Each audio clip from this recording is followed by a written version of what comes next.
It's a big step to call a crisis line. Those of us that are in recovery are definitely, that's our skill set that we have to bring to this job. Recovery is a journey, it's not a destination.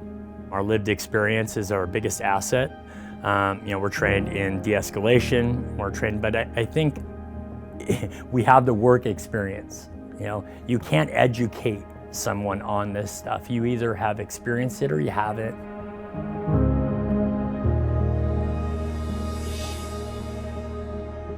We're here today spending time with Kenneth Young Center, one of the Endeavor Health Community Investment Fund partners.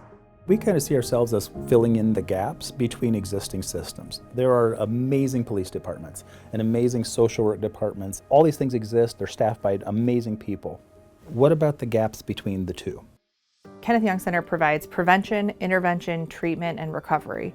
So for some of our folks, we're working with clients before they're interfacing with any other part of our community. They're not coming in contact with law enforcement, and that's really the ideal. And for some people, we are the spot where they've come in contact with law enforcement, they've had additional challenges in their lives, and they can come to KYC to be able to support them in looking for what their next is going to be. People can call 24/7. It does not cost anything. We have people that call that say, I can't sleep. Other times people say, I need somebody to come and see me right now.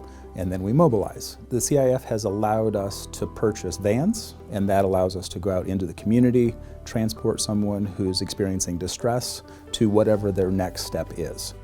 Working in crisis, a part of risk assessment is trying to minimize risk factors and increase the amount of protective factors that we have. The van as a resource is its own protective factor, and it can reduce risk factors because we can get someone out of a risky environment.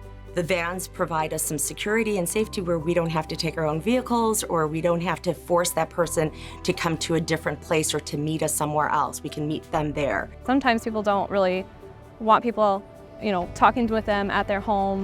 They may have roommates or other family members who wouldn't understand why they're talking to some mental health support.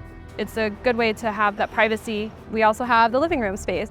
It's a place to go and relax and get some resources. It's staffed by people with lived experience. We have found that coming as a peer, it helps our guests feel heard, and it destigmatizes mental health struggles. These personal connections are so powerful. Not only do we have the lived experience, but we're very comfortable just sharing that space with them and saying, yeah, I've been there too. It really just takes active listening. If we were solving problems for people, I don't think it would be as beneficial as it is when we're here to help them solve their problems.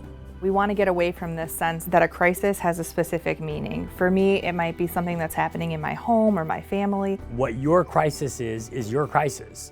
If you're in doubt, call. We want as few barriers as possible that when someone needs help, they call. Or they show up at the living room, at our offices, whatever, and we will find an answer.